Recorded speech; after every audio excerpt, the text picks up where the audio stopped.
auditrices. Ce soir, en ce 27 avril, nous sommes réunis ce soir pour un sujet très intéressant, le nouveau livre mis à jour par Maître Yves Jolicoeur, Achat et vente d'un condo, tout ce qu'il faut savoir, la 2e édition. Donc, ça va être très pertinent parce qu'il y a une quantité phénoménale de transactions en copropriété depuis quelques années.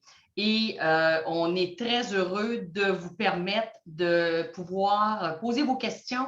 Maître Jolicoeur va répondre, va présenter aussi le détail qui se retrouve dans le livre. Donc, c'est une belle soirée en perspective puisque nous avons encore, j'ai 2 acteurs intéressants ce soir pour être avec moi. Donc, ce soir, la web radio est une commandite de Wilson et Lafleur qui sont très actifs dans les livres qui traitent de la copropriété au Québec. Alors, c'est une commandite de leur part ce soir et nous sommes très heureux de vous dire déjà d'avance que nous ferons tirer 3 livres au hasard ce soir et qui seront envoyés à nos auditeurs qui auront gagné le tirage à la fin de la soirée. Donc, merci à Wilson et Lafleur. Ce soir, j'ai le plaisir d'être en collaboration avec M. Patrick Iriard, qui est ombudsman de l'OASIC. Alors, bonsoir, M. Iriard. Bonsoir, Mme Couture.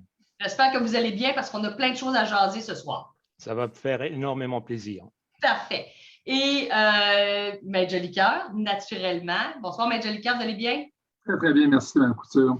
Merci. Alors, nos invités ce soir sont là pour vous répondre à vos questions que vous pouvez mettre dans le chat comme d'habitude. Et ma première question est à Maître Jolicoeur parce qu'après, je vais venir voir M. Iriard. Mais Maître Jolicoeur, pourquoi on a on avait assez de matière pour republier un 2e livre?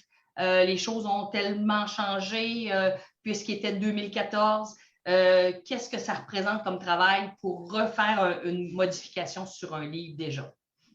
Évidemment, Mme Couture, le substrat de base est toujours le même. Transaction, c'est l'achat par quelqu'un qui veut se porter acquéreur d'un bien et qui peut le faire en toute connaissance de cause. Donc, il veut, d'une certaine façon, évaluer la pertinence de l'achat, mais également évaluer le risque à l'achat, parce qu'on parle toujours en matière transactionnelle de la gestion de risque. Il n'y a pas une transaction qui est parfaite, mais on peut certainement limiter les risques associés à une telle transaction.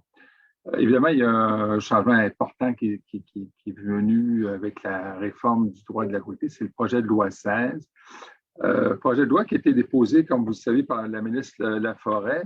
Et dans la volonté ministérielle, c'était de permettre à un acheteur de le faire de façon éclairée. Donc, il y a eu des dispositions introduites dans le Code civil du Québec qui visent exactement cet objectif, c'est-à-dire un droit pour les acheteurs d'obtenir l'information pertinente de la part du syndicat. Et c'est un droit. C'est vraiment important de le dire, c'est un droit. Ce n'est pas facultatif. Les administrateurs sont tenus de rétroagir avec un acheteur. Et également, une autre disposition, on y reviendra également ce soir, c'est 68.1, qui va être, dans le fond, une révolution dans le monde de la copropriété, l'obligation pour les conseils d'administration de donner une position quelconque sur l'état de la copropriété. Donc, l'objectif évident recherché, c'est de permettre l'achat de façon éclairée, ce qui est quand même intéressant parce que cette façon de faire va, dans le fond, valoriser les côtés bien administrés et malheureusement dévaloriser celles qui font n'importe quoi. Donc, une certaine forme de la loi du marché qui est exercée notamment par l'entremise des courtiers immobiliers qui font les transactions. Excellent. Dans la poursuite de ma question, on va revenir parce que vous avez parlé de 2 choses importantes. On va y revenir plus tard, les articles de loi 1068.1.2. C'est un grand changement, puis pour le meilleur. Ma question pour M. Iriard, pouvez-vous nous parler de l'OASIC? Je sais que les gens pensent que savent que c'est relié au courtier, mais ça fait quoi exactement? Et combien de membres sont là? Puis parlez-nous un petit peu de l'OASIC. Ben, écoutez, l'organisme d'autoréglementation du courtage immobilier du Québec, qui est la version longue de l'OACIQ, en fait, est l'autorité du courtage immobilier. En fait, notre rôle, c'est d'informer et de protéger le public en appliquant la loi sur le courtage immobilier et ce, conformément au mandat qui nous a été confié par le ministère des Finances du Québec. Nous encadrons à toute fin pratique les pratiques des courtiers immobiliers, notamment en les formant et en les inspectant également. Alors donc, dans cette pratique-là, ils ont depuis 2014 un programme de formation continue à subir, à faire sur des cycles de 2 ans. Et présentement, ils ont entre 20 et 24 unités de formation à faire, c'est-à-dire ça correspond à 20 à 24 heures de formation. Bien sûr, les formations, il y en a qui sont obligatoires selon la situation du marché. Et donc, par exemple, quand il y a eu la flambée des prix et tout ça l'an dernier, ben, il y a eu à un moment donné, on a créé une formation parce qu'il fallait absolument donner le ton à certains égards dans la pratique et les façons de faire. Et donc, on a créé une formation pour les courtiers qu'il fallait qu'ils fassent en l'espace de 30 jours.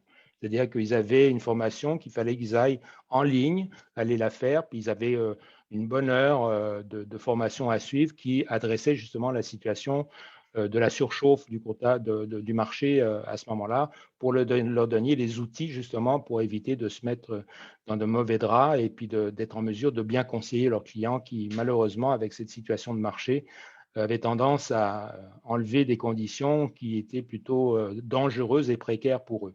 Alors donc, il fallait s'assurer que le marché soit bien protégé de ce côté-là, surtout pour les clients en tout cas. Parce que c'est le rôle du courtier, c'est de bien accompagner ses clients. Ils se veulent une valeur ajoutée. Alors, ce n'est pas tout de le dire, il faut le démontrer, puis il faut être à mesure en même de pouvoir le faire concrètement dans ce contexte-là. J'aime bien, vous avez dit les clients, parce que, corrigez-moi si j'ai tort, mais le courtier peut représenter les deux parties. Non. Le courtier, avec la nouvelle loi, effectivement, qui s'en vient, il va y avoir des modifications à cet égard-là. À partir du 10 juin prochain, ils n'auront pas le droit de faire une double représentation. Ah bon? Alors, la double représentation, c'est dans le cas où, justement, le même courtier se retrouve avec un contrat signé avec le vendeur et un contrat signé avec l'acheteur, et ils sont tous les deux intéressés. En fait, il y a le vendeur, puis l'acheteur est intéressé à la propriété du vendeur qu'il représente déjà. Oui. Alors là, on se retrouve dans une situation où il y a un conflit d'intérêts flagrant où le courtier ne peut pas concrètement et honnêtement, en toute transparence, représenter les deux parties. À partir du 10 juin prochain, il y a un amendement qui a été fait à la loi et ça sera interdit à cet égard-là. Il faudra que le courtier dise à son client acheteur de se faire représenter par quelqu'un d'autre pour que justement qu'il y ait transparence et qu'il y ait une représentation adéquate dans ce contexte-là pour cet acheteur-là. Ah, intéressant, intéressant. J'ai posé la question tout bonnement sans être préparé à me faire répondre ça. Donc, intéressant. Et votre travail d'ombudsman, c'est quoi exactement à l'OAC? Ben, écoutez, déjà en partant d'entrée de jeu, l'organisme a pour objectif de protéger le public et d'ailleurs c'est dans ce contexte-là que ça a été créé. Riche d'une histoire qui date de qui remonte peut-être aux années 50 en fait, même si la loi a changé au fil des années, ça a changé de nom également.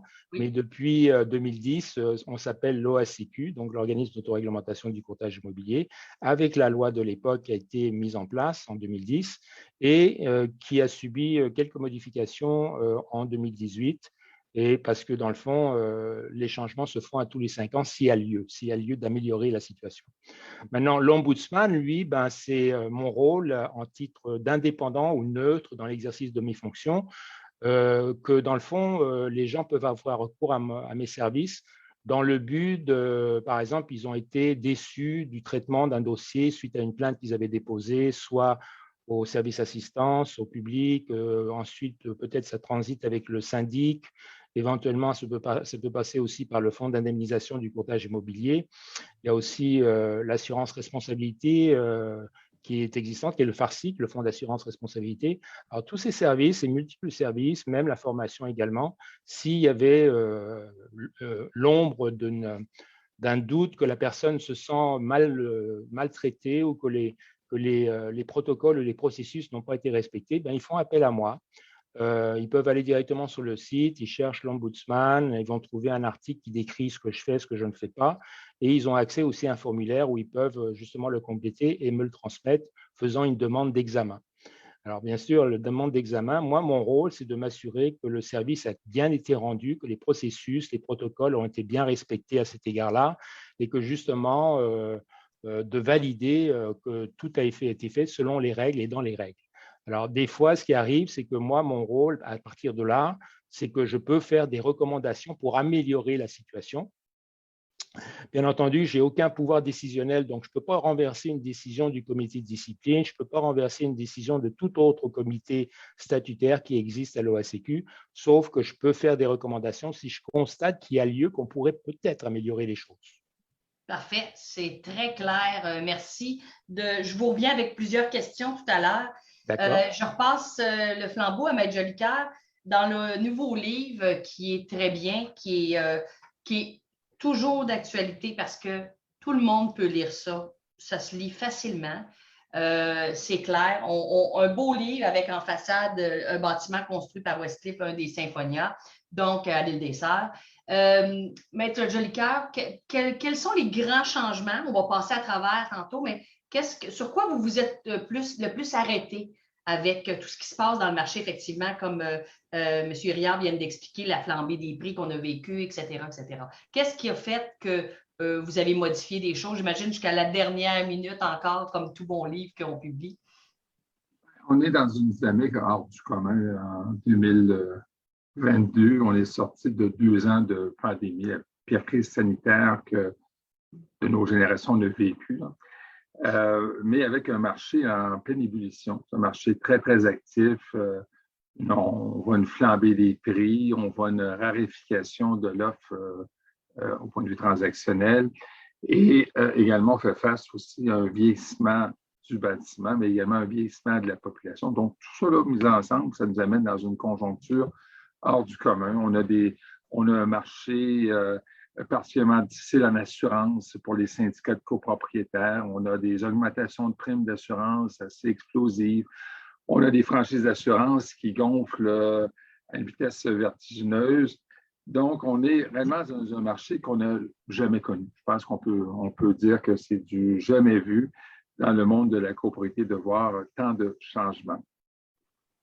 Alors, évidemment, l'acheteur comme le vendeur doit s'adapter à cette réalité. S'adapter comment? Bon.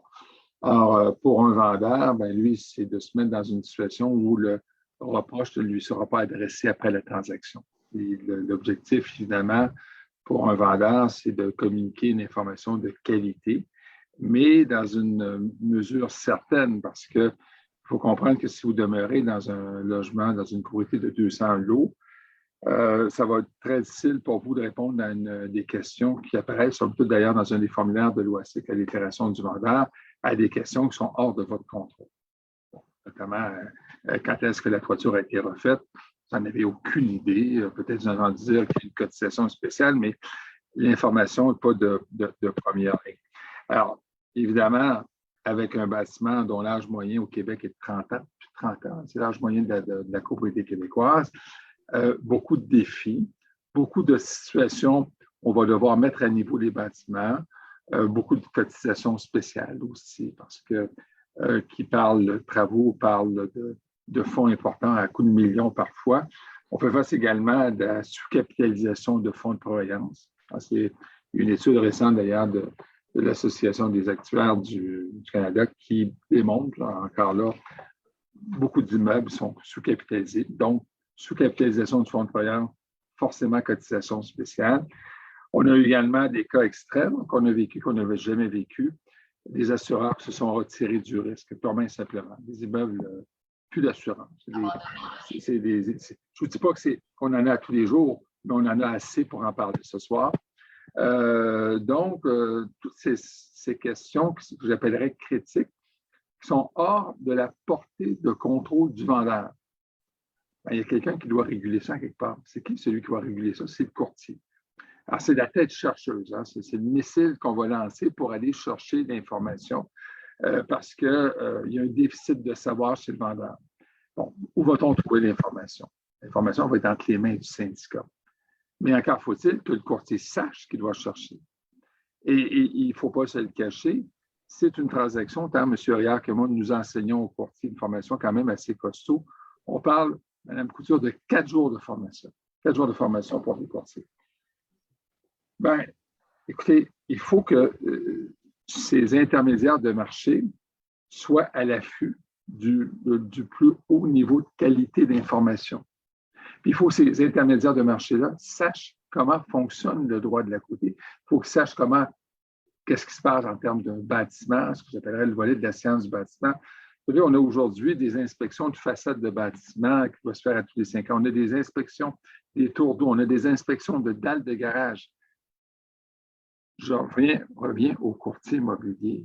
Lui, il doit colliger cette information-là pour que ça soit fin prêt pour faire d'analyse de la part d'un acheteur. Donc, vous comprenez que le courtier qui est inscrit, il doit donner le plus haut niveau d'information.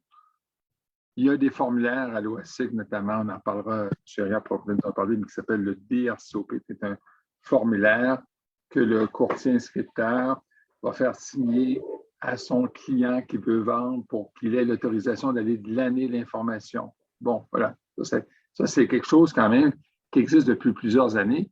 Formulaire qui doit s'adapter à la nouvelle mouture législative. Et de l'autre côté de la ligne, vous avez un acheteur. Vous avez un acheteur qui est pressurisé.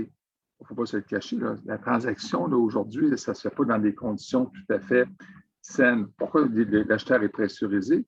Parce qu'il y a une demande tellement importante de logements au Québec. Il y en manque.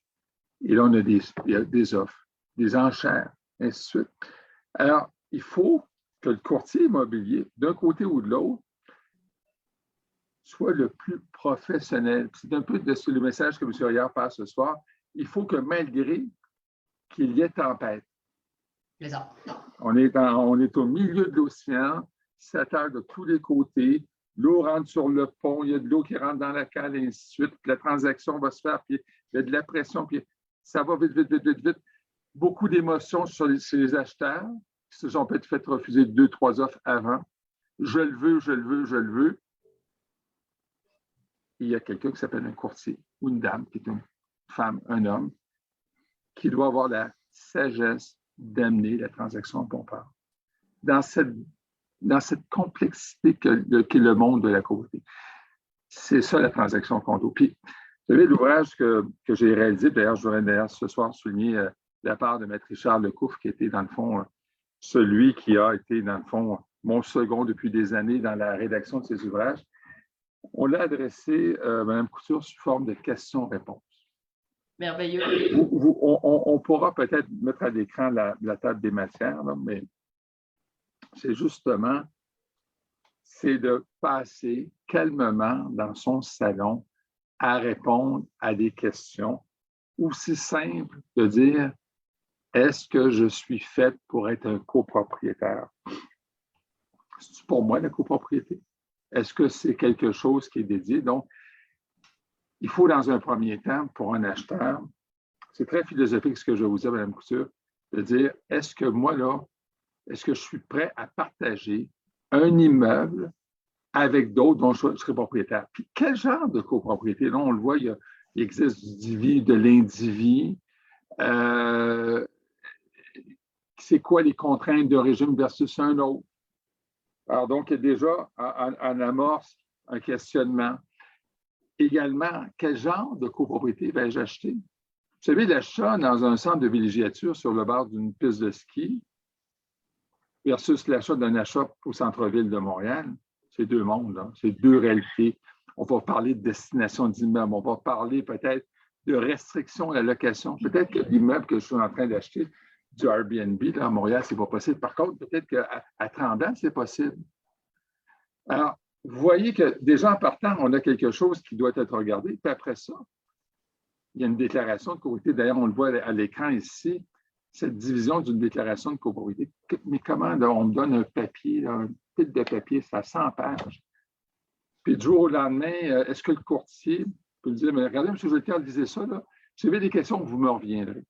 Ça ne marche pas comme ça, le courtage immobilier. Le courtage immobilier, là, c'est quelqu'un, excusez-moi l'expression un peu macho, c'est un tailleur d'habits.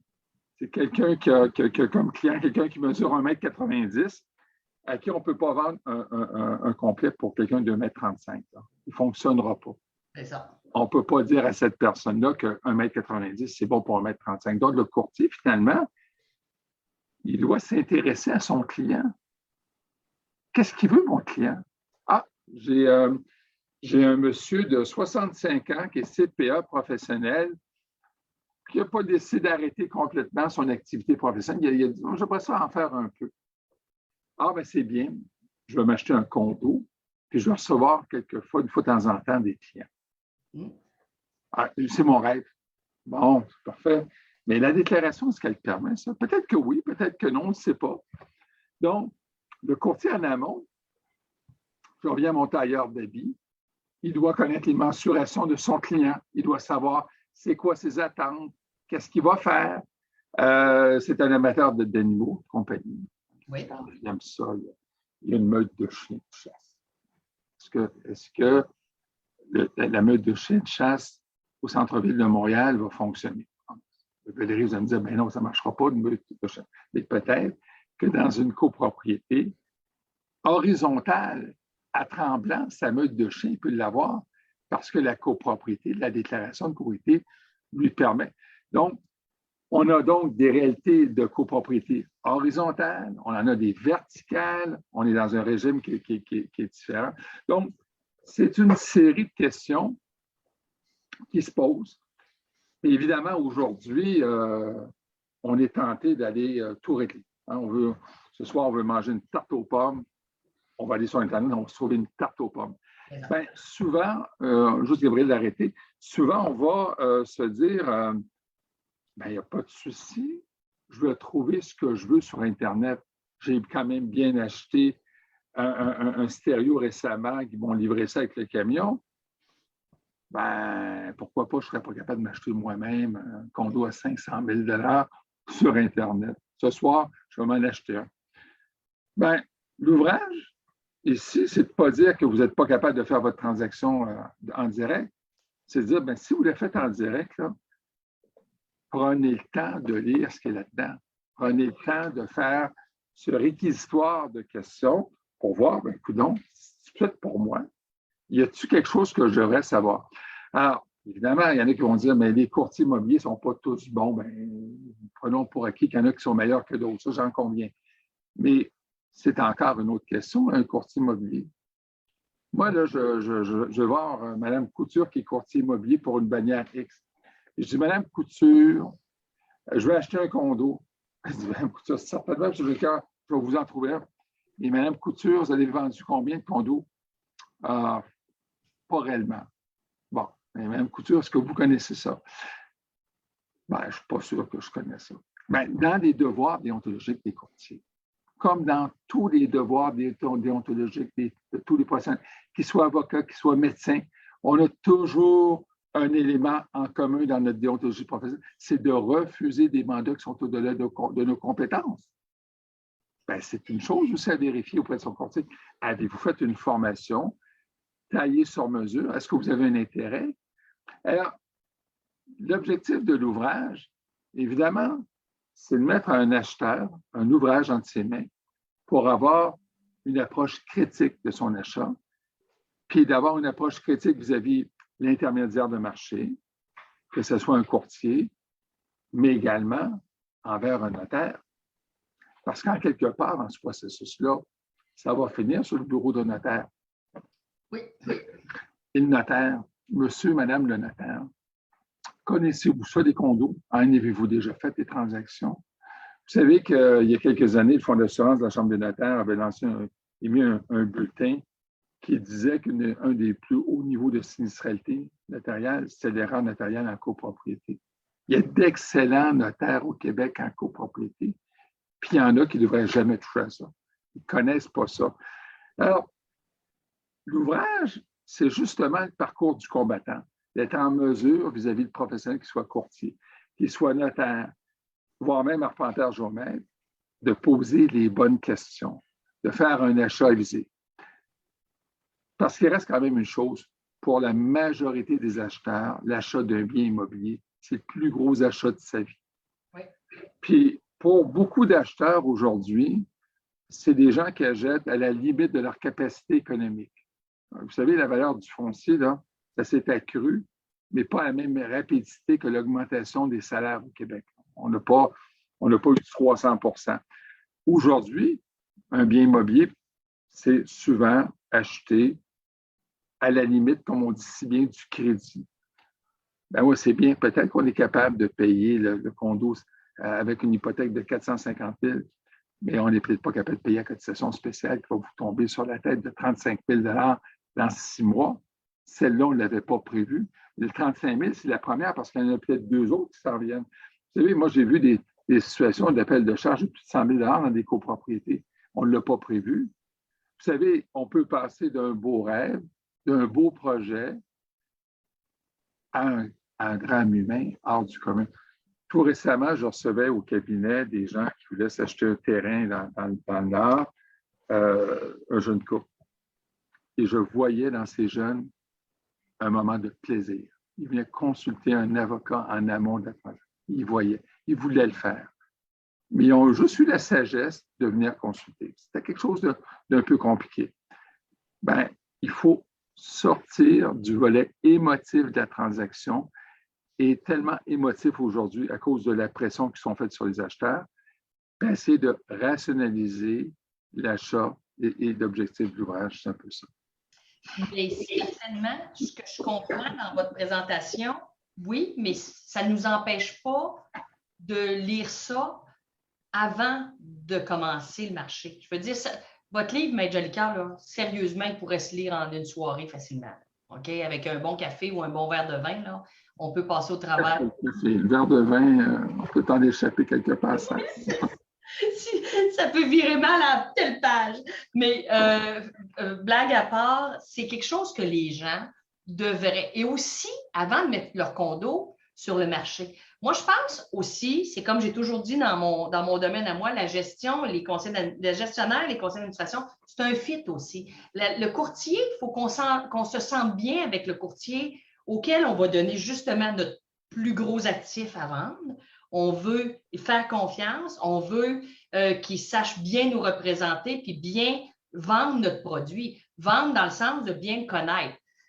Donc, si les gens se donnaient la peine de faire une certaine recherche qui est tout cuit dans votre livre, en sens que je n'ai pas besoin de tourner sur Internet toute la soirée, j'ai juste à le parcourir, puis je vais avoir les bonnes réponses et les bonnes questions, et je vais savoir quelles sont les bonnes questions à poser à un courtier, et si je suis un vendeur ou je suis un acheteur, puis quelles sont les bonnes questions à poser aussi si je suis un acheteur.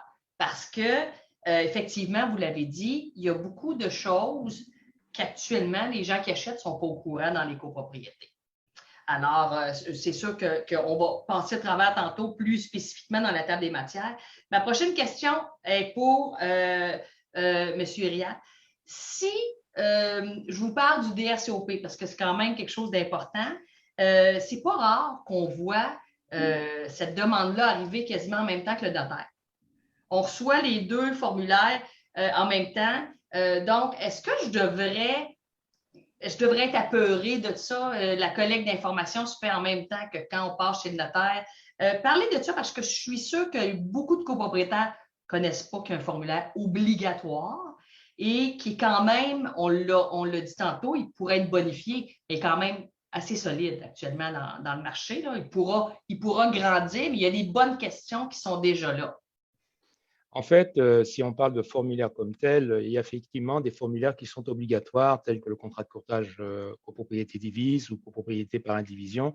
Il y a aussi la promesse d'achat qui est également le pendant du contrat de courtage, qui est également obligatoire. Il y a aussi la déclaration du vendeur qui a été confectionnée suite à à l'origine, il y avait la déclaration du vendeur qui avait été conçue pour les maisons unifamiliales, mais on s'est rendu compte qu'il n'était pas adapté à la réalité de la copropriété. Et donc, en 2018, on en a rendu un qui était beaucoup plus adapté et qui était vraiment correspondait à la réalité de la copropriété. Alors, tous ces formulaires-là, ils sont obligatoires et si un courtier signe un contrat de courtage avec un vendeur en copropriété, eh bien, ça veut dire automatiquement qu'il y a une déclaration du vendeur qui vient avec. Si le vendeur ne veut pas remplir la déclaration du vendeur, c'est bien dommage, mais il n'y a pas de contrat de courtage. C'est aussi simple que ça. OK. Par la suite, ce qui vient, c'est bien effectivement la déclaration il y a aussi la déclaration du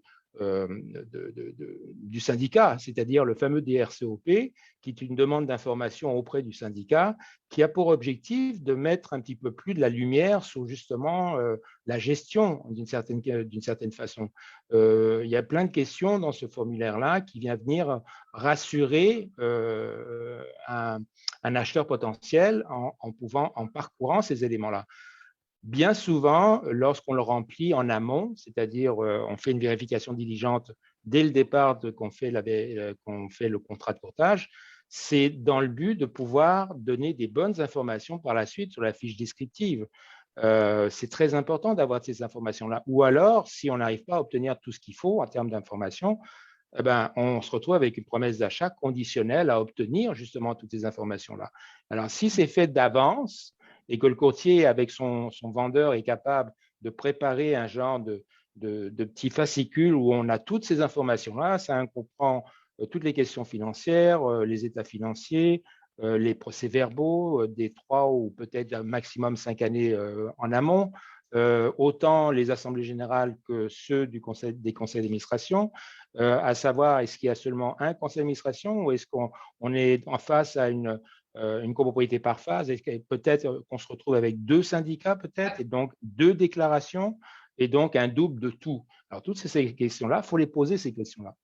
Alors, effectivement, le formulaire, le DRCOP, qui, lui, n'est pas obligatoire, il est recommandé. Le formulaire, comme tel, est recommandé. Mais c'est là où on a hâte que le 1068.1, qui lui va un petit peu mettre les choses au clair, parce que lui, c'est dans le fond, on va collecter à peu près les mêmes informations qu'on irait chercher avec le DRCOP, sauf que c'est le Code civil qui va l'imposer au syndicat. Ça va être obligatoire. Il y aura un certificat qui devra être émis par le syndicat pour justement être capable de permettre à un acheteur potentiel, un promettant acheteur, d'acheter en toute connaissance de cause et de savoir ce qu'il achète en fait. Et c'est ça. Puis là, pour l'instant, la seule outil ou levier qu'on a, c'est le 1068.2 qui, lui, est en vigueur présentement et qui permet à un promettant acheteur de demander toute la documentation qu'il a besoin pour faire un choix éclairé, et le syndicat n'a pas le choix que d'obtempérer dans ce sens-là. Bien entendu, le vendeur sera au courant de tout ce qui a été donné à cet acheteur-là, vu qu'on a une promesse d'achat acceptée dans ce contexte-là. Et donc, ça sera important. Bien sûr, il faut quand même respecter un certain côté de confidentialité en termes d'informations personnelles, bien entendu, mais il n'en est pas moins vrai qu'on a les outils pour le faire. Pour faire l'analogie que Maître Jolicoeur faisait tantôt, il nous a amenés en haute mer, il nous a amenés éventuellement vers la haute couture. L'important dans tout ça, c'est que le courtier, il faut qu'il fasse en sorte de garder le cap, si je veux rester dans le même vocabulaire, et de ne pas perdre la boussole à certains égards. Vous êtes drôle. De s'assurer que justement, on se retrouve vraiment à avoir un genre de guide, un Sherpa, si on est dans les Himalayas, et de garder justement le cap et d'amener notre client acheteur à bon port et dans les meilleures conditions, qu'il sache ce qu'il achète. Et donc, c'est vraiment un travail de guide, de conseiller. Il va l'amener à bon port en allant chercher tous les documents qu'il se doit. Alors, donc, c'est ça qui est important dans le rôle du courtier à cet égard-là. Mais ce qui est encore plus important, puis Maître Jolicoeur l'a dit tantôt, il faut savoir à qui on a affaire. Qu'est-ce que c'est qu'il cherche, cette personne-là, en tant qu'acheteur? Il faut qu'il comprenne qu'en sortant de cette maison unifamiliale qu'il a été pendant 25, 30, 40 ans, si on parle de ce genre de clientèle-là, il faut qu'il comprenne qu'il s'en va en copropriété, on est dans une collectivité où il y a des règles. Est-ce qu'on les fait pour vivre en collectivité avec des voisins autour de nous, avec 10 voisins, avec 100 voisins, avec 300 voisins, et où il y a des règles, d'ailleurs, qui est la déclaration de copropriété qui dicte les règles de vie dans ce contexte-là. Alors ça, si on sait déjà en partant que notre client a compris dans quoi il s'en va, ben ça, c'est déjà un gros point. Et là, à ce moment-là, ben, le travail peut se faire de façon positive et concrète. Un autre élément aussi de savoir comment est-ce qu'on choisit son courtier. C'est une très bonne question. Ben, un courtier, ça se magasine comme faire des entrevues. Lorsqu'on engage quelqu'un pour travailler pour nous, on fait des entrevues. Quand vous engagez quelqu'un pour faire travailler comme gestionnaire chez vous, vous faites des entrevues. On essaie de voir, est-ce qu'il y a, comme l'expression franglaise un petit peu, est-ce qu'il y a un bon fit ou pas? Oui. Effectivement. Alors donc, est-ce qu'il a des compétences, ce courtier-là, pour moi? Est-ce qu'il va être capable de me guider dans ce quartier que je veux choisir? Est-ce qu'il connaît bien ce quartier-là? Est-ce qu'il connaît bien la valeur du marché dans ce coin-là? Est-ce qu'il connaît bien la copropriété? Alors, c'est ça, c'est toutes ces choses-là, c'est toutes des questions très pertinentes pour faire en sorte qu'on va avoir une sorte d'attraction mutuelle et de confiance qui va se bâtir, que le courtier va amener à ce client-là ou la courtière va amener à ce client-là. C'est tout ça qu'il faut bâtir. Je vais revenir tantôt pour vous deux à la formation des courtiers parce qu'on a glissé un petit mot. Mais je pense que c'est important. C'est des professionnels. Ils sont encadrés. Ils ont des formations, vous l'avez dit tantôt et tout ça. Et on va y revenir. Mais j'ai une question qui dit, M. Bourgault nous demande, après 3 ans dans un CA, je n'ai jamais eu écho d'une question d'un agent vendeur. Il croit tout savoir et des fois, il ou elle disent des faussetés comme les frais de condo, etc.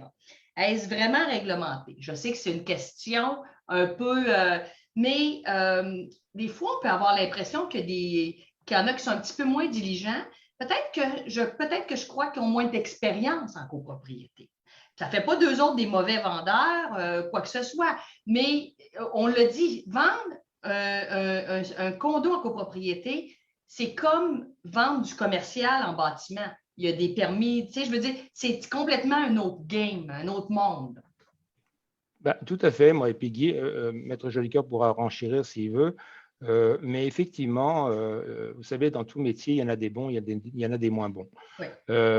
C'est évident que le devoir et obligation du courtier, en un premier temps, c'est de ne pas seulement prendre pour acquis ce que le client lui dit, le vendeur, dans la déclaration du vendeur, il a l'obligation et le devoir d'aller valider et vérifier ces informations-là.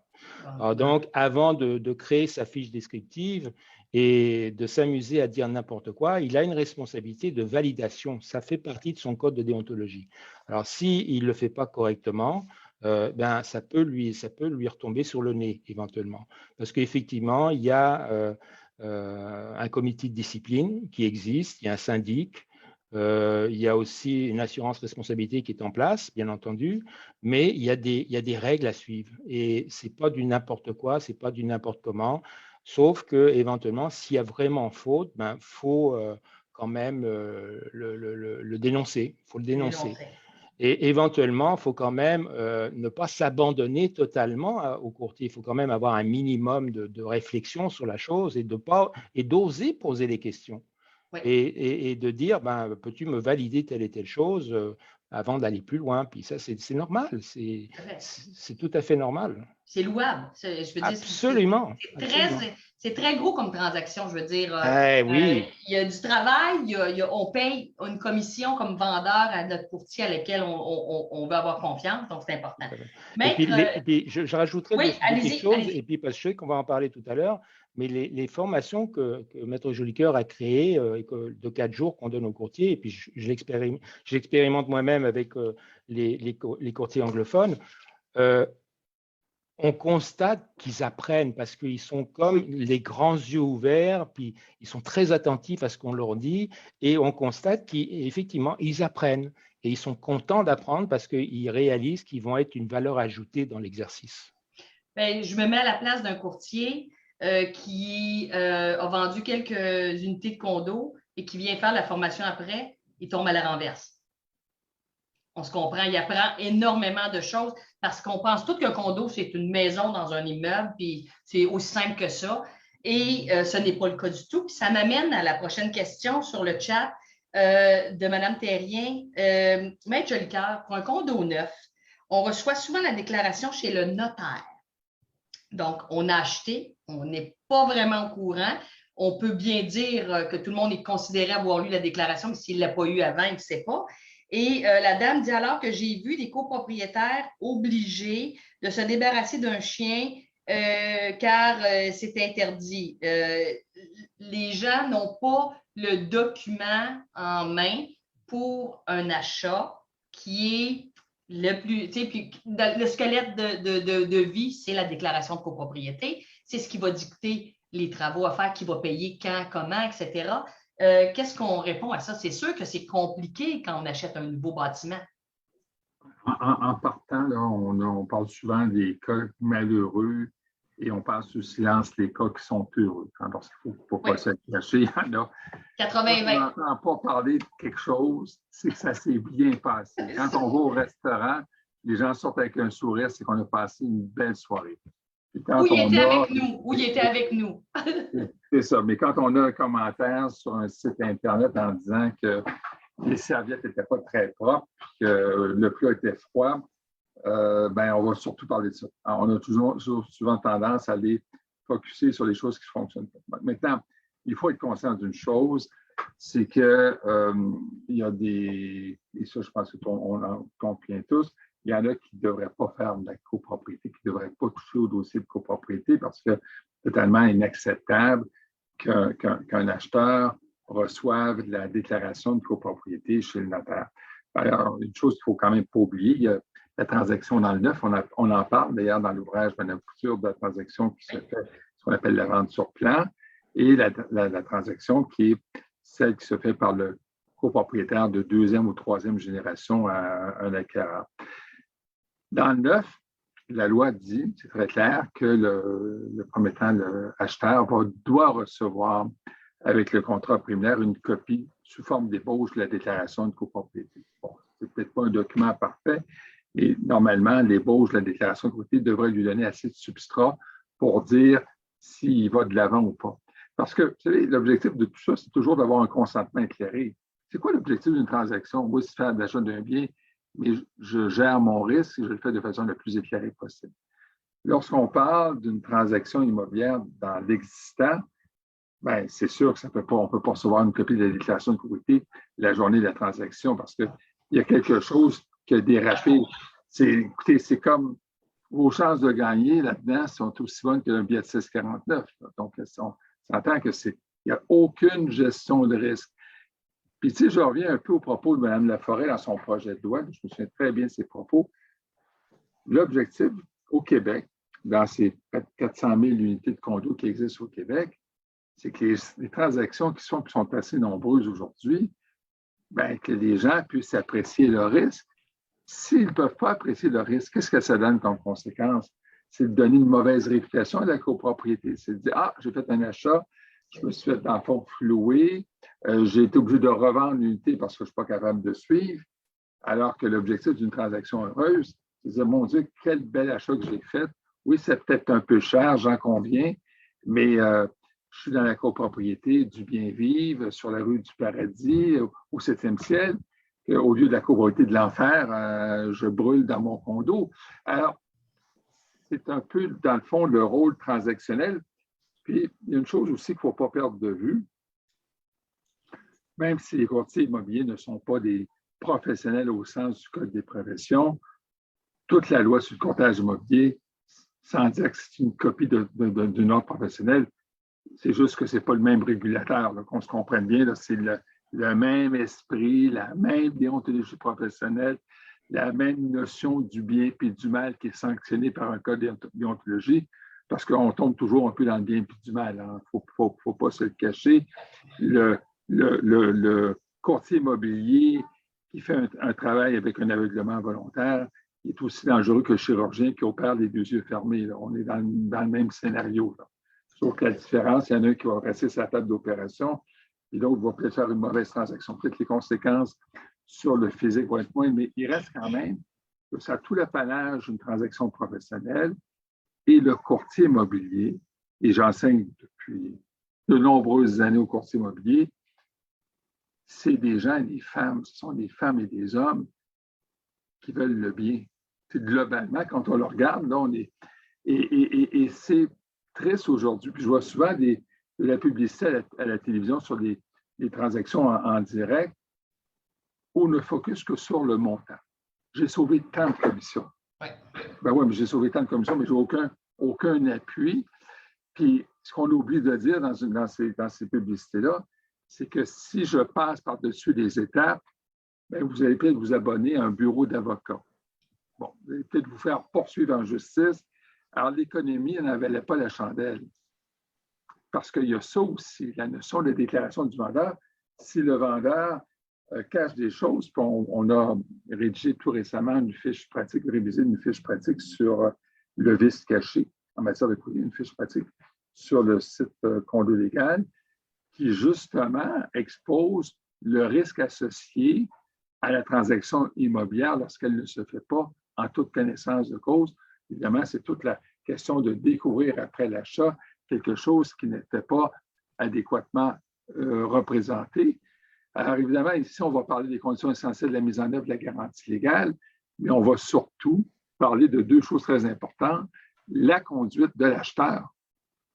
Et l'acheteur ne peut pas acheter les deux yeux fermés. La notion de l'inspecteur en bâtiment. Puis justement, le courtier va expliquer à son client, écoute, si tu veux faire un achat éclairé, il y a des choses à vérifier. Puis également la conduite du vendeur, la notion d'honnêteté du bien, parce qu'il ne faut pas se le cacher. Tout ça paramétré. D'ailleurs, les décisions de la Cour d'appel apparaissent dans ces fiches pratiques. Le plus haut tribunal du Québec est venu paramétrer la conduite des parties dans une transaction. Alors, je reviens quand même au rôle du courtier dans une transaction. C'est justement de limiter pour un vendeur l'éventuel recours en justice pour lequel il va être confronté à payer peut-être 15, 20, 25 000 de frais légaux, sans compter que ça se peut qu'il soit condamné à payer un montant. Est-ce que l'économie en valait la chandelle? La réponse est non. Puis l'acheteur, lui, s'il se ramasse avec un appartement avec des problématiques de structure, est-ce qu'il va être heureux? Parce que la problématique de structure sur le bâtiment, il doit la partager peut-être avec 24 autres personnes, puis ils doivent s'entendre sur des budgets. Vous n'avez pas le contrôle de votre destin quand vous êtes dans une copropriété à l'égard d'un désordre qui affecte les parties communes. Alors, je reviens quand même à cette transaction immobilière, à l'objectif recherché, puis au pourquoi de l'ouvrage. Pourquoi j'ai rédigé cet ouvrage? Pourquoi avec plusieurs collaborateurs, on a mis en œuvre? C'est qu'il n'y a pas d'autres ouvrages au Québec sur justement les outils d'aller vérifier.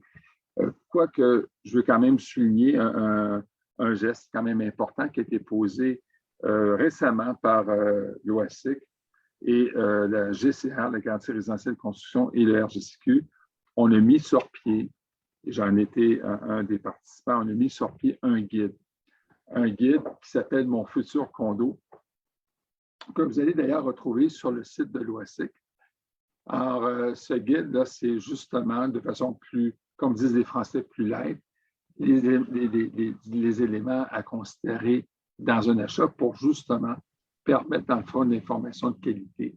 Et l'organisme d'autoréglementation avec la garantie résidentielle de construction sont des organismes qui sont là, qui s'inscrivent dans une volonté d'assurer la protection du public. Le RGCQ, nous, on est là pour la saine gestion de la copropriété divise. Alors, c'est en ligne, c'est sur le site de l'OASIC et c'est un outil d'une grande qualité, préparé justement par des gens qui ne sont pas là pour vendre quoi que ce soit à qui que ce soit. On est là, nous autres, là, pour permettre la transaction immobilière avec la plus grande intégrité. On va parler d'intégrité, on va parler de biens aussi. Aussi, la journée où la transaction ne s'offre plus à l'aveugle, parce qu'il ne faut pas se le cacher. Hein, on a le caractère opaque là, aussi du conseil d'administration qui ne veulent pas trop en dire, hein, ils ne veulent pas, dans le fond, dévaloriser, ils vont cacher des choses. Mais la journée, on a l'obligation d'attestation. Et ça s'en vient d'ailleurs, hein, ça s'en vient. Les administrateurs ne pourront plus signer n'importe quoi. Ils vont devoir donner leur juste. Parce que s'ils signent n'importe quoi, ils sont imputables. C'est-à-dire qu'un acheteur va peut-être éventuellement les poursuivre s'il a dupé l'acheteur. Donc, on va avoir une loi très forte. Qu'est-ce que c'est la loi qui s'en vient? Elle n'est pas dans le Code civil, c'est la loi du marché. Ben, la loi du marché, qu'est-ce qu'elle va faire? Elle va réguler la bonne copropriété de la copropriété qui est gérée tout croche. Parce qu'à un moment donné, là, les courtiers, quand ils vont voir les outils, là, entre leurs mains. C'est ce qu'ils n'ont pas depuis des années. Quand les acheteurs vont voir les outils entre leurs mains, ben, ça se peut que ça devienne plus compliqué de vendre la copropriété sur la rue Latérale. Ça va peut-être être plus compliqué avec un mur qui est légèrement bombé, avec des fenêtres qui légèrement coulent vers l'intérieur, avec une isolation thermique qui est plus ou moins performante, et avec des grosses fourmis charpentières qui se promènent dans tous vos comptoirs et qui sont la résultante d'une oscillation de bois en train de pourrir, n'est-ce pas? Ça va être peut-être plus compliqué. Ça, c'est sur la rue de la Terre, alors que la côté sur la rue du Paradis, qui, elle, depuis des années, on a eu des administrateurs qui se sont fait critiquer vertement par les côtés en disant « ça coûte trop cher ici, vous nous chargez des frais de condo. » Le voisin sur la rue de la Terrasse, c'est beaucoup moins cher les frais de condo. Ben, peut-être on va tomber dans une dynamique du marché plus positive. Les administrateurs qui ont la main sur le cœur, qui voient une saine gestion de leur copropriété, on va peut-être les applaudir. Et les administrateurs qui agissent comme des brigands pour cacher, camoufler, dans le fond, l'immeuble mal géré, ben, ils vont peut-être trouver le temps plus dur. Alors, il y a un grand pari ici. Il ne faut pas se le cacher. Ça ne veut pas dire parce que les articles de loi vont rentrer en vigueur du jour au lendemain que toute la culture transactionnelle va changer. On va viser également éventuellement, et Mme Couture, vous savez, vous êtes à la tête d'une association de gestionnaires au Québec, vers une plus grande professionnalisation aussi du gestionnaire. On en parle des gestionnaires dans l'ouvrage. Quand on va arriver à un niveau que j'appellerais plus professionnel, on va avoir un parc immobilier d'une plus grande qualité. Là, aujourd'hui, malheureusement, on focus sur le fait de comprimer les dépenses, que ça coûte le moins cher. Je faisais une assemblée côtière il y a encore 10 jours, une dame dit en pleine réunion, écoutez, vous dépensez 5 % d'augmentation des charges communes. Est-ce que vous réalisez ce que vous faites? C'est une vraie dictature ici. Écoutez, Dixit, il y a 10 jours, une dictature. On ne sait pas ce que c'est une dictature, ils iront en Europe de l'Est, ils sauront ce que c'est une dictature. Mais dans un deuxième temps, je dis, madame, le 5 % là, c'est la provision pour le fonds d'auto-assurance. Là, vous êtes en train de me dire un jeune homme de 30 ans, qui va mettre de l'argent dans son REER, il va dépenser de l'argent, au lieu de dire que le jeune homme de 30 ans, il investit dans son futur. C'est ça que vous êtes en train de me dire. Oui, mais vous êtes avocat, vous avez des mots, vous savez comment tourner les choses. Non, madame, le toit, là, il est à vous. Il n'est pas à moi, ce toit-là. C'est votre toit. C'est le toit de votre voisine. Puis le toit, malheureusement, il ne cicatrise pas tout seul. Alors, je vous dirais qu'il y a une grande éducation populaire. Puis le rôle du courtier aussi à travers ça, bien, c'est justement, et je le dis assez souvent, c'est comme aller voir un médecin. Il y a deux types de médecins. Médecin où ça va durer exactement 2 minutes 25. Vous avez déjà la prescription de vos mains, puis il vous salue à peine s'il vous dit bonjour. Ou vous allez voir le médecin de famille qui va dire « Monsieur Jolicoeur, comment allez-vous?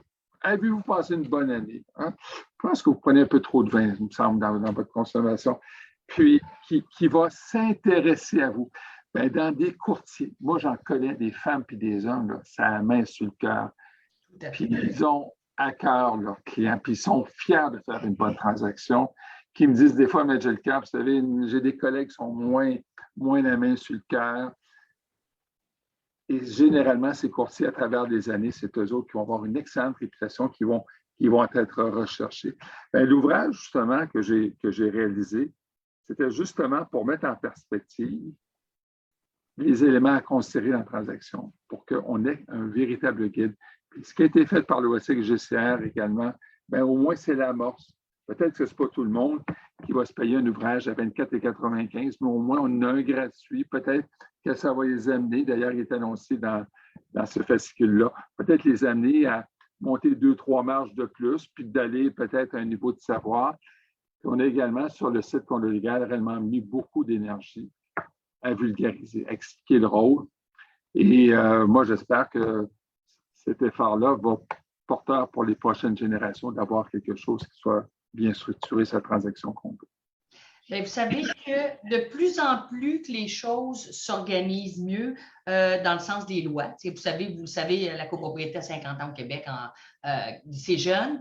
Les gens vont, je pense, continuer de plus se documenter. Ce soir, on fait tirer trois livres, donc on va rendre 3 personnes heureuses. Et on espère que quand ils l'auront lu, ils pourront le partager avec un autre copropriétaire ou un autre de leur famille qui dit hey, je vais m'acheter un condo. Tiens, j'ai fini le livre de Maître Jolicoeur, je te le donne, passe-le à l'autre, passe-le à l'autre. Parce que c'est effectivement, tout passe en copropriété par la compréhension, je ne dis pas de connaître tout, mais de la compréhension de la vie en copropriété. Et il faut se le dire, ce n'est pas pour tout le monde. C'est un modèle d'habitation très accessible, mais je dis très accessible, mais c'est accessible, mais ce n'est pas pour tout le monde de vivre en copropriété. Et il faut savoir, avant d'être en train d'emménager nos meubles, qu'il faut déjà le savoir, qu'est-ce qui se passe, comment ça fonctionne, est-ce que j'ai le droit de faire ce que je veux quand ça me tente, puis dans mon unité, etc. J'ai une question, là, il est déjà 57. J'ai une question pour M. Iriad. Comme membre du CA, j'ai eu à remplir des documents, soit pour un courtier ou un notaire, parfois les deux, pour une même transaction.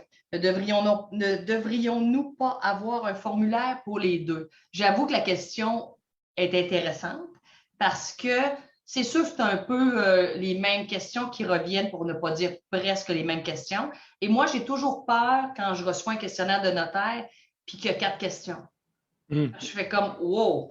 Je suis un petit peu, moi, je suis un formulaire, on a fait un formulaire maison qu'on remplit au complet, mais la question de M. Corbeil est très, très bonne. On ne devrait pas faire un seul formulaire pour les deux? Parce que les questions sont sensiblement pareilles. Ouais.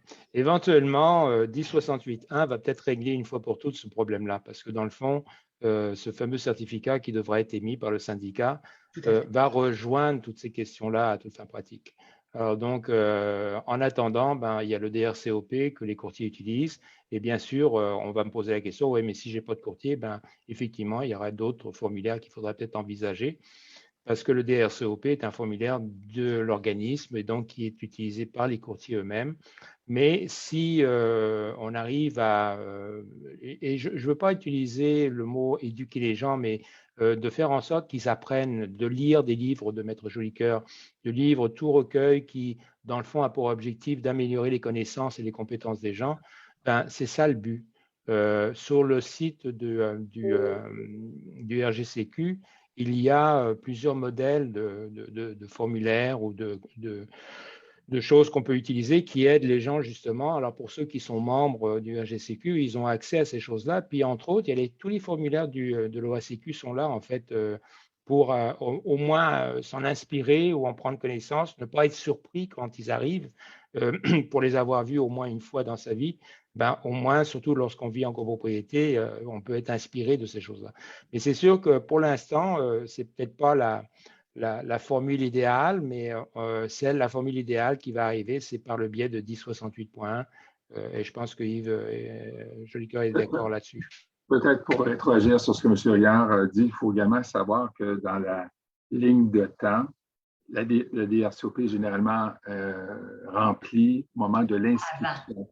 Alors, vous imaginez que si on fait l'inscription en juin, on transige en septembre, il peut y arriver bien des choses entre juin et septembre. Notamment, ça se peut que le 31 août, le syndicat a perdu sa couverture d'assurance. Il y en avait là, quand le DRCOP était souscrit, il n'y en a plus.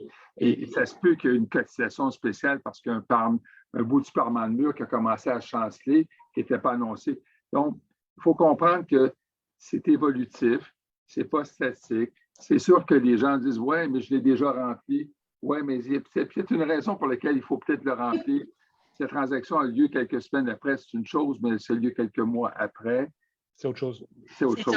Mais je pense qu'on a l'impression des derniers moments parce que tout se fait en même temps, tandis qu'en 2013-2014, on pouvait avoir un DRCOP qui était rempli pendant 2 ans. Mais effectivement, non seulement ça, mais sur la promesse d'achat, il y a une question à cet effet-là. Est-ce qu'il y a quelque chose de changé depuis que le DRCOP a été complété? La question, elle est posée. Alors donc, s'il y a lieu, il faut faire une mise à jour. Effectivement. Il est déjà 8 heures. Je suis triste parce qu'on n'a pas eu le temps de jaser de plein de choses. Il va falloir, Maître Jolicoeur, réinviter M. Hiriard pour encore parler du rôle du courtier immobilier parce que c'est un pivot dans les transactions. Il y a plein de gens qui ont des questions, des connaissances, qui peut faire... il y a des questions dans le chat que je n'ai pas eu le temps de répondre. Je suis désolée, chers auditeurs. J'essaierai de voir avec notre contrôleur, Gabriel, si je ne peux pas répondre ou on ne peut pas répondre plus tard.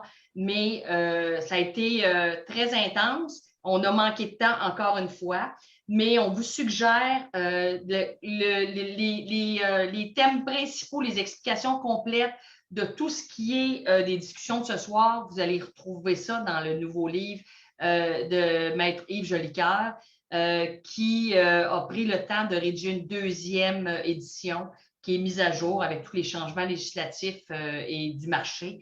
Donc, c'est intéressant. Pour 24,95, j'avoue que c'est un très bon investissement. Et quand on est copropriétaire ou administrateur en copropriété, je répète que sur le site de Wilson et Lafleur et sur Condo Légal, il y a plein de publications disponibles que vous pouvez vous procurer. Et on les voit justement apparaître à l'écran. Donc, c'est investir dans des petits montants qui vont sûrement rapporter gros pour vous, pour votre copropriété. Donc, ça fait un plaisir encore ce soir d'être avec vous. Merci beaucoup, Maître Jolicoeur, comme toujours. Merci beaucoup, Patrick Hiriard, d'avoir été présent avec nous. Je vous confirme qu'on va vous réinviter. Je ne sais pas juste quand, mais on va vous réinviter parce qu'on a plein de choses à jaser sur le sujet et ça intéresse beaucoup les auditeurs et les auditrices. Ça me fera plaisir, Madame Couture. Ça me fera énormément plaisir. Excellent. Continuez de travailler fort pour les courtiers immobiliers parce qu'eux autres aussi travaillent très fort. Merci, mais je fais une petite correction. Je travaille très fort pour le public, madame. Ah oui, c'est vrai. C'est vrai. Mais vous avez tellement été impliqué dans la formation, oui, tout à fait. J'ai bifurqué un petit peu. Mais pas grave. Et continuez de travailler pour le public. On l'a dit tantôt, c'est une grosse transaction dans la vie des gens. Il faut que ça se passe le mieux possible pour que les gens soient heureux.